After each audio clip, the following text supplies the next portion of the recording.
234 still low. Still really low.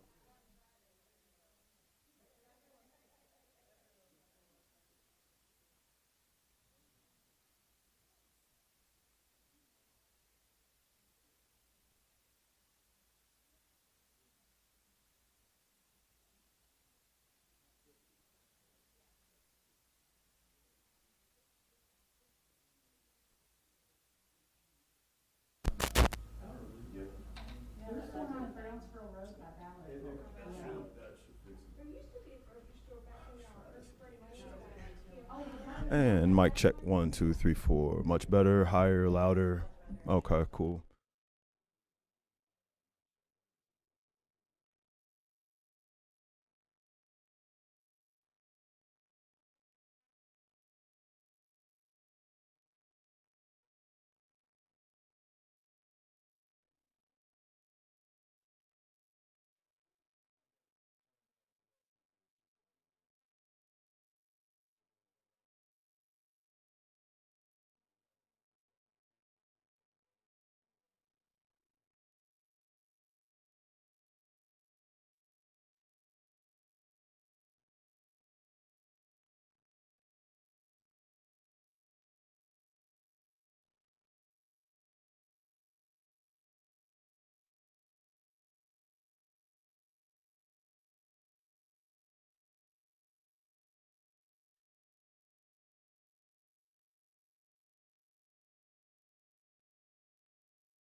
Well, good morning, everyone, and welcome to the Highlands Shelby Park Library right here at Mid-City Mall in the heart of the Highlands on Bardstown Road.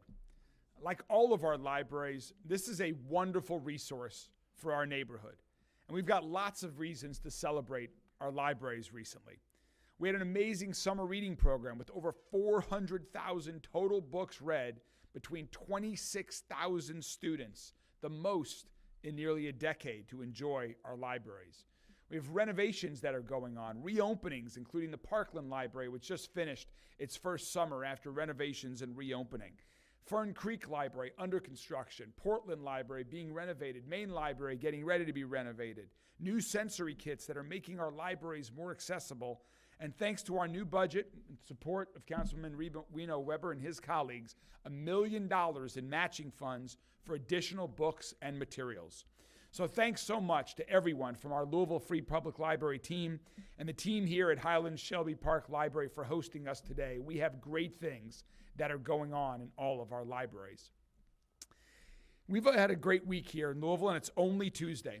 Just yesterday, we had a wonderful announcement where Ford Motor Company investing $2 billion in our community, securing 2,200 jobs for the future.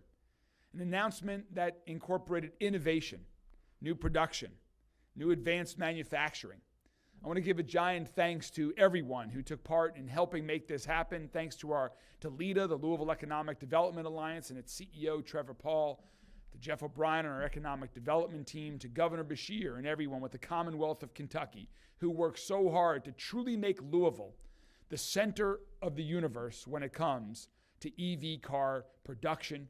And we are excited to see what this means for our future. It is going to create thousands of new, good-paying jobs in all sorts of different sectors that are truly setting the stage for an exciting decade to come.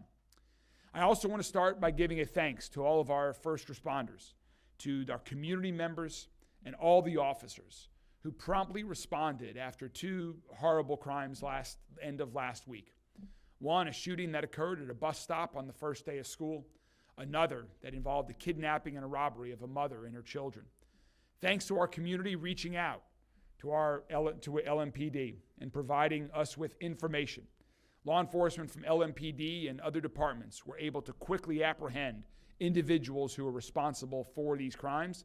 And so again, I want to say thank you to our community and to our first responders. And speaking of public safety, that is what brings us here to this library, because right outside is Bardstown Road. And Bardstown Road is one of Louisville's thriving streets with great shops, bars, restaurants, surrounded by wonderful neighborhoods. Unfortunately, earlier this summer, our attention was here for the wrong reasons. We had a couple of unruly crowds here late at night and in the early morning who blocked traffic, disturbed neighbors, and caused a variety of other public safety issues. Well, here at Louisville Metro Government, public safety is our number one priority, and we will not tolerate that behavior. We will not tolerate that on Bardstown Road. We will not tolerate that anywhere in our city. So we met with the community. We got lots of great feedback, and we got to work on a new multifaceted approach to ensure public safety on Bardstown Road. And we've taken significant action to make improvements. We've increased the police presence, including visible LMPD cruisers throughout the area. Officers are now walking the area to build relationships and deter criminal activity. Businesses are blocking their parking lots overnight to prevent gatherings that have caused disturbances in the past, while we tow unauthorized vehicles that are parked in other private lots. Food trucks that have caused congestion, street spillover, and blocked paths are being moved. We're working with bars to change their security line designs so patrons aren't blocking sidewalks. We're actively dispersing individuals who are gathered in front of businesses and around parked cars. And patrols are taking place all around the neighborhood to make sure that everyone leaves once the bars are closed. And like we do in response to so many other situations, collaboration is taking place. I want to give a giant thanks to Major Mason Brown and his colleagues at LMPD for working in partnership in a new joint enforcement detail with Director Brad Silvera and his colleagues at ABC that are working hard together during our business's busiest times on Bardstown Road to prevent inappropriate behavior from taking place. I also want to thank Misty Wright, our Executive Director of Community Safety in my office, who's been collaborating with them and other departments throughout Louisville Metro government to find many ways that we can continue to work together to improve safety here and elsewhere around our city. The joint enforcement detail between LMPD and ABC, in that detail, LMPD handles the issues on the streets and the sidewalks, while ABC makes sure that our businesses and food trucks are compliant with the rules that keep our neighborhoods safe. As you can tell, we've taken meaningful steps in a short period of time. Just this last weekend, there were 7 citations that were issued and 15 cars were towed. And we are going to keep our foot on the gas pedal. We're going to continue doing this work and other things to ensure safety here on Bardstown Road and all neighborhoods across our city. And now, as we move forward, once again, we want to hear from the community. To serve or sell liquor, businesses must obtain both a state and local liquor license, and that license must be renewed annually.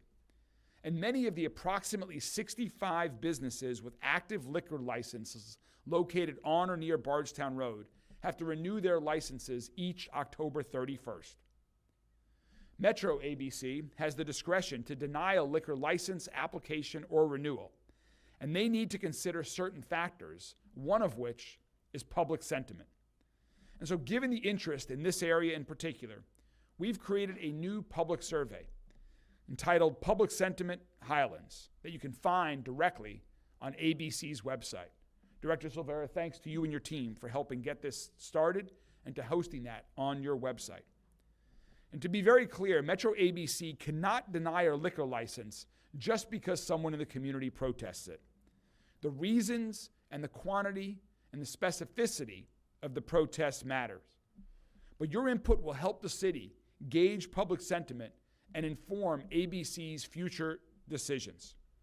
We want to make sure to include information about public safety issues, any noise issues, traffic or transportation issues, or effects on other businesses in the area. So if you want to complete a survey to make your voice heard, to express your opinions, we ask you, please be as specific as possible on this new survey. To be clear, this is not a gotcha. This is not a social media comment section. This is to address real, repetitive, specific problems that we want to hear from the community. This survey that's online now will be available through September 15th. And I also know that this is not the only area of our town that is dealing with similar issues.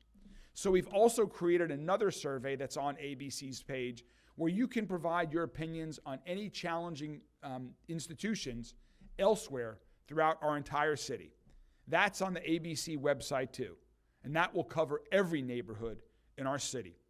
So our work will continue. We'll keep exploring legislative options at the state and local level, and we'll keep working hard. Our teams at LMPD, ABC, and my office, working in partnership with Metro Councilman Ben Reno Weber and others, we will continue to make sure that Bardstown Road is safe and that every neighborhood in our community is safe. Again, Major Brown, Director Silvera, thank you so much for you and your colleagues. I know you all have put in extra hours to address this issue, and your teams will continue to go to. And in terms of collaborating, we have had no better partner on this work than Councilman Ben Reno Weber, who is taking a very active role in working with Louisville Metro government departments, with his constituents, and with business owners up and down Bardstown Road.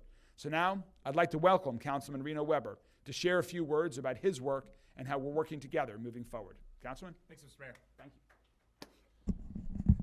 Appreciate so much all the work that you're doing in this initiative. I want to first give recognition to the community members and community groups who have been raising their voices and taking leadership roles in these issues for years now. Particular shout out to the Friends of Bardstown Road, to the Highland Commerce Guild, and to all the neighborhood associations all up and down Bardstown Road who have been saying we have had enough. We cannot let nighttime Bardstown Road hold daytime Bardstown Road hostage, to quote Ben Botkins. And I want to give another shout out to the amazing partnerships that we have had with LMPD and with ABC. You guys have been incredibly proactive in translating those voices which have been raised for some time into real and concrete actions. You know, I firmly believe that it is only through engaging community proactively that we actually get to solutions that work for everybody. And this is a collaboration. I want to be super clear that my number one priority is having a vibrant, safe, and welcoming Bardstown Road. And we want people to come here, and we want to be sure that when they are here, they behave in a way that promotes our community, not destroys it. So I also want to recognize all of the business leaders all up and down the district who have been very willing to come to the table and talk about the issues of noise, the issues of vagrancy, of public drinking, that they see, and being very proactive in their willingness to cooperate around that. We also know that public safety is a public health issue, and that the most important interventions that we can do are upstream. Yes, we can ask LMPD to respond to a fight or an issue or a surge in activity that we don't want, but that's not really the point. The point is that people shouldn't feel the need to do that, and that's why I'm so grateful for our continued investments in housing and economic development. You know, when you listen to Chief Humphrey say if he could wave a magic wand, what he would do, it would be $1 billion in investment in economic development so that the folks that he sees at the end of the line are not there because at the top they have hope and opportunity. So I just want to always bring it back to that. In this moment, I'm so excited about this new vector for bringing information in a way that can be actionable by ABC. So thank you all so much for your innovation. Thank you all for your continued partnership on this and so many other things. And we're grateful for the community for responding to this and letting us know, because in the past when we've had this information, we've been pretty successful at addressing hotspots, letting us know where we need to be focused. Thank you. Thank you very much, Councilman Rena Weber. And we also want to introduce next a member of this community, someone who has owned multiple businesses along Bardstown Road, someone who has been a great voice of improving Bardstown Road and working collaboratively with the city, with the private sector, whether it's improving our road, improving the tree canopy, improving the parks, or improving the business conditions here, improving the life for residents, is a great colleague, someone who is working hard every day to improve this entire area. Local business owner, Ben Botkins. And resident, sorry. Yeah, I'm the shorter Ben here, which is rare. Yeah, you know, for better or worse, we are a very active and vocal community, and we can be critical when things aren't working, and it's important that we're equally as vocal and energized when they are. And so when the mayor, councilman, head of ABC, Major, and Executive Director Wright, when you make a commitment a couple months ago to increase the presence and solve these acute issues, you did that. And the neighborhood talks and the leaders talk, and we meet, and we are happy to talk about how things have been less violent, and we're hearing a less chaotic corridor. So I want to acknowledge and say thanks to that. You know, a wise Louisvillian said public safety is what makes everything possible. And that's absolutely, those few words are exactly what we've needed to hear for a long time, and we can build off of that. And the cornerstone of that is clearly the 5th Division. And I want to do a better job of making sure that you feel appreciated and wanted and needed in this community. If public safety is the foundation, the police is the cornerstone to help make that happen. So your presence and enforcement is critical and a part of making this all work. So I'm also want to say that I'm very grateful for the ambassador program. I don't know that the streets have ever been cleaner. That uniform presence is something that we all talk about and makes the corridor feel more professional, put together, and that's a big win, and I hope that's something we can continue to have in years to come. And it's my understanding that the ABC is fully staffed for the first time in quite a long time. So I think that's something, when we talk about these issues, and again, we want to be critical, we need to celebrate when things are coming together. So I want to acknowledge that. And your leadership has echoed throughout the community, and people believe in what you're doing and that you have the backs of the residents. I want to speak just a little bit to the residential community because that's really where my passion is. 33,000, that's the amount of people who live here. By population, that would be tied, I think a three-way tie for the 7th largest city in the state. So for every one commercial property, there's hundreds of residences. This road for the last 10 years or so has been more of a chaotic liability for us than it's been a valuable asset. And for decades, it was a valuable asset. We are organized, we are motivated, we are ready to support. We will plant 400 more trees. We will do more public art. We will increase safety of crosswalks for Bloom Elementary and everyone else. We will fund, we will organize, we will streamline our voices for that. But we have to have and continue to have a robust public safety thing to build off of. And I trust that we'll continue to have that. It's critical, and I'm gonna do everything I can to make sure that you all feel supported. I'm just one person here, as Ben said. There are a dozen organizations, hundreds of stakeholders, hundreds of leaders. I'm here today, but I'm sharing the sentiment of many. I said I had 2 to 3 minutes. I'm getting close here, but I have at least one meeting a day with a stakeholder, and it could be anyone from a senior resident, which by and large most of my neighbors are, or young families, or it could be a regional developer. And everyone's ready to help and invest further in this corridor. We just want to continue to see and build off of what the couple months have been. So my promise, my commitment remains that it has been for a quarter of my life, which is I will do everything. I will pull money together. We will make it all happen. Let's follow through. Let's keep building on what we've been working on the last couple of months, and you'll have all the advocacy and support to help give you a tailwind for that. So I appreciate it very much. You're welcome. Thank you so much to both Bens. Really appreciate that. And this starts, as Ben just mentioned, from the community. This is to improve the quality of the neighborhood here for the residents who live here, from the residents from around the city and region and country that enjoy Bardstown Road. And so we really appreciate Ben and all the other community members who have spoken up, who are willing to collaborate with us here. That's what it's all about. It's all about this collaboration to move Louisville forward for an exciting new future, and that's what we're doing every day. So thanks again to you, to your colleagues here. Thanks to folks who continue to reach out when we have challenges in other parts of the community, as I started my comments with this morning. And we are excited about the future of Bardstown Road. We're excited about the future of the Highlands and the future of all of our neighborhoods across the city. And with that, I'm happy to take any questions from members of the media about this or any other topic. Yes? Hi, this is off topic on Okay. the case. Do you have any concerns about the judge's previous decision to grant indoctrination, meaning that his 14-year sentence wasn't worth? So the question was about the incident that I mentioned early on, where an individual earlier, or at the end of last week, at knife point and machete point, kidnapped a mother and 2 daughters, took her to a bank, and then robbed a bank, took money, and fled. And again, I want to start by thanking the officers that respond quickly and were able to apprehend this individual shortly thereafter by the end of the day. That was great work from a community providing information and our law enforcement responding to that. This individual was released from jail after about 4 months into a 14-year sentence for another violent crime. That's troubling. That's concerning. And so that is something that, yes, that we are going to continue to look at. We're going to continue to work with members of the judicial branch and the judges on how we can bring transparency to some of that. Are there local or state rules that need to change? When individuals commit violent crimes in this community, there need to be consequences. And in this case, clearly the consequence was not enough, and we saw what happened. So that was a disappointment, but we will figure out how we build on this to prevent something like this from happening again. What else? Michael? You had mentioned that Ben mentioned that now ABC is fully staffed.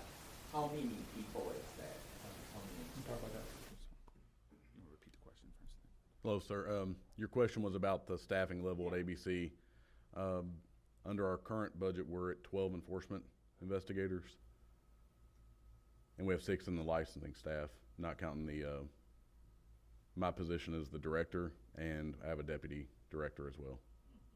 And so how many cases is each of the inspectors typically dealing with? It varies based, no, so the question again, I'm sorry, I got to get used to repeating the question. So The question is, how many cases on average do they have? And it varies because they're all assigned by police division.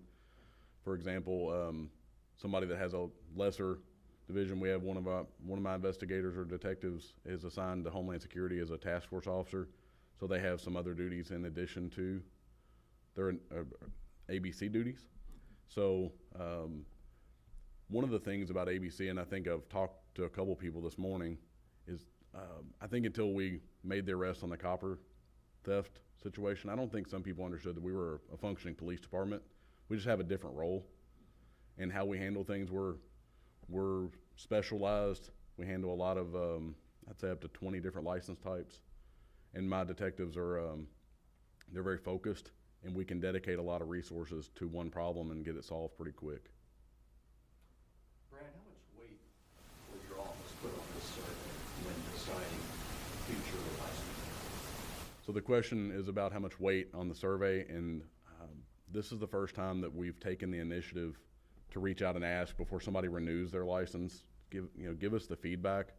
Because if you kind of look back, and I'm not going to mention specific locations or the situations that have happened because I want to stay kind of clear of that, but it's heavy weighted because like one of the Bens said a little bit ago is I give a lot of weight to what the citizens around there think, because honestly they have the right to be secure in their homes. Now I don't want to say that I don't believe that businesses I want them to be so successful they make the most money possible, but not at the expense of the safety of our people.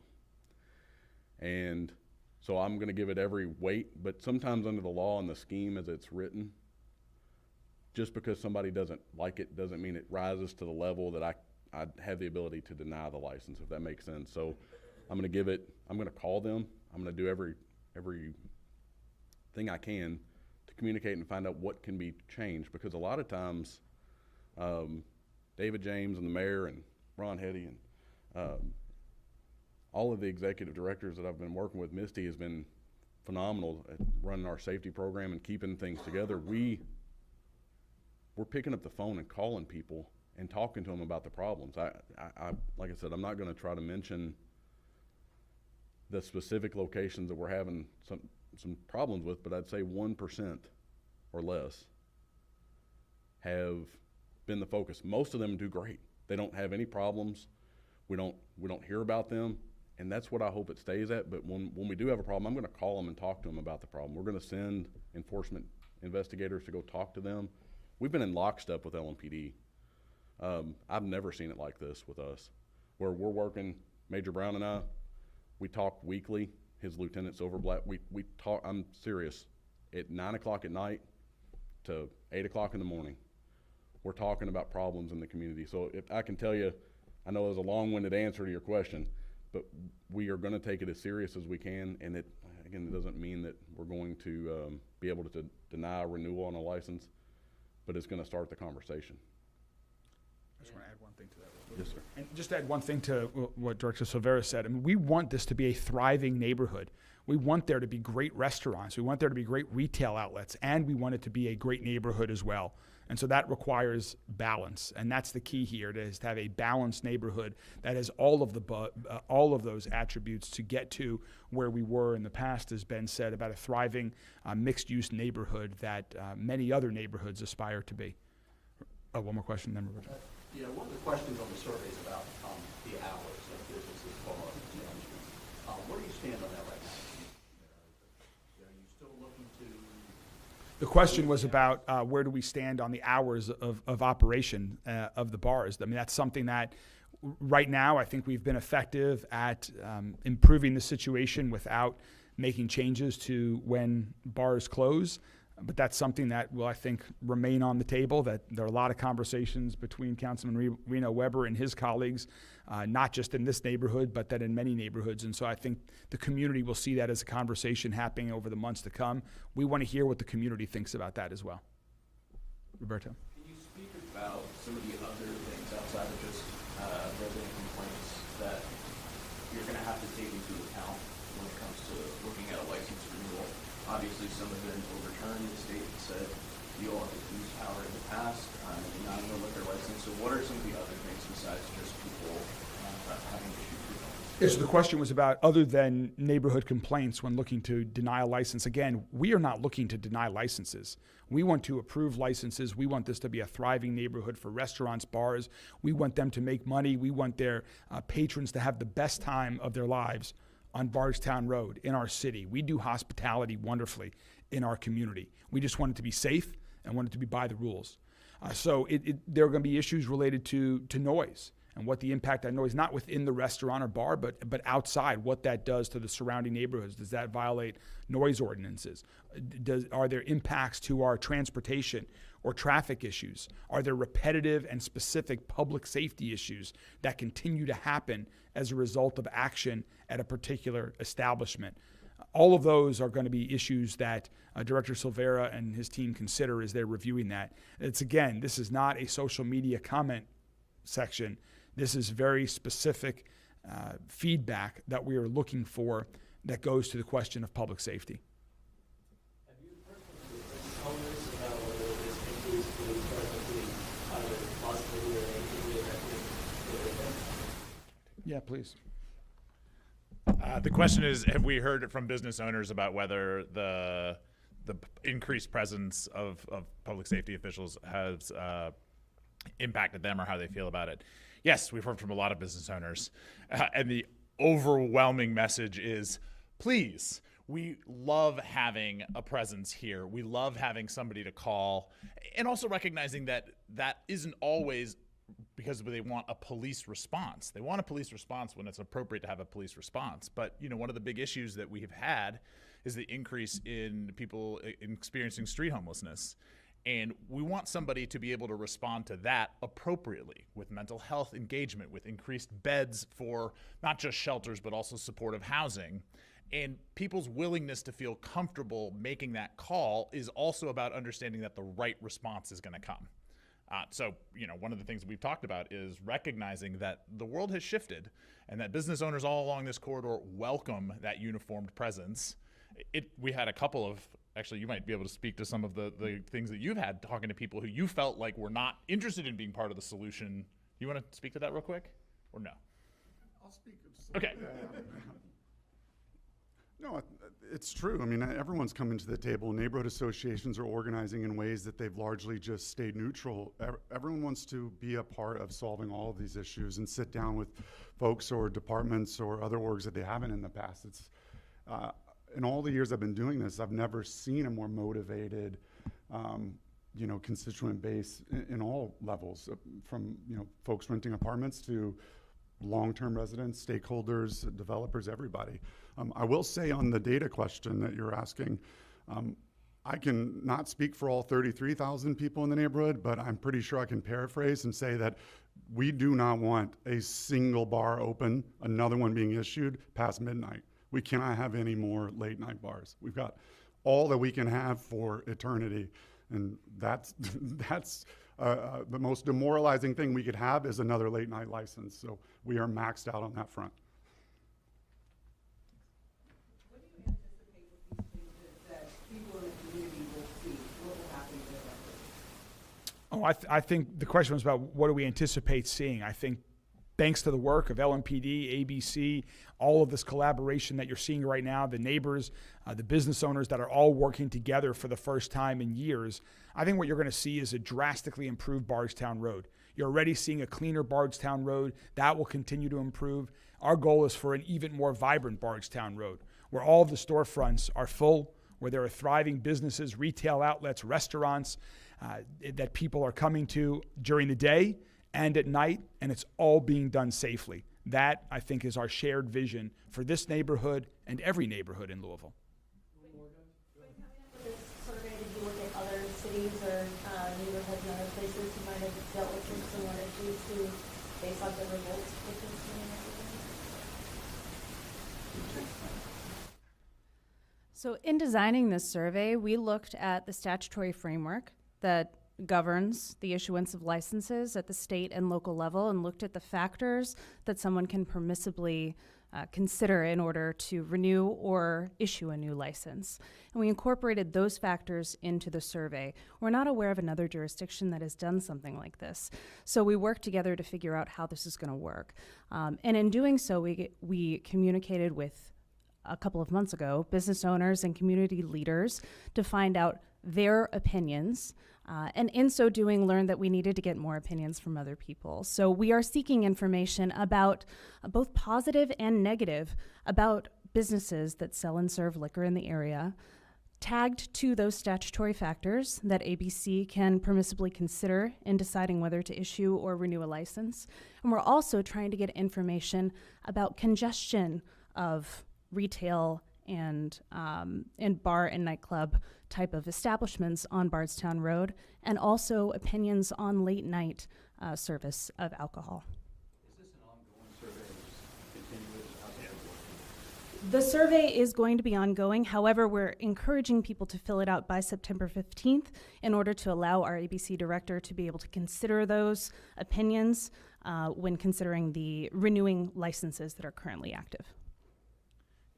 I'll just say in conclusion that this is the way we are approaching challenges here at Metro government these days, is when there's an issue that pops up, we listen. We had some great meetings with members of the community, business owners and residents, none of whom were shy, who gave very specific feedback on what the challenges are and what they saw as opportunities for improvement. And our team, working collaboratively with Councilman Reno Weber, his colleagues, folks throughout our administration, we figured out what we needed to do more of and what we needed to do that we had not done before to address the issue, to make improvements. And that's what you see here. You see true collaboration. You see our agencies giving more attention to an area that there was attention for, just clearly not enough. You see us doing new things like a survey, using all the tools that we have available to address a challenge and make improvements for residents of our community.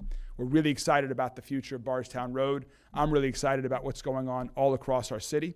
Thank you guys so much for joining us today, and have a wonderful day and week. Thank you.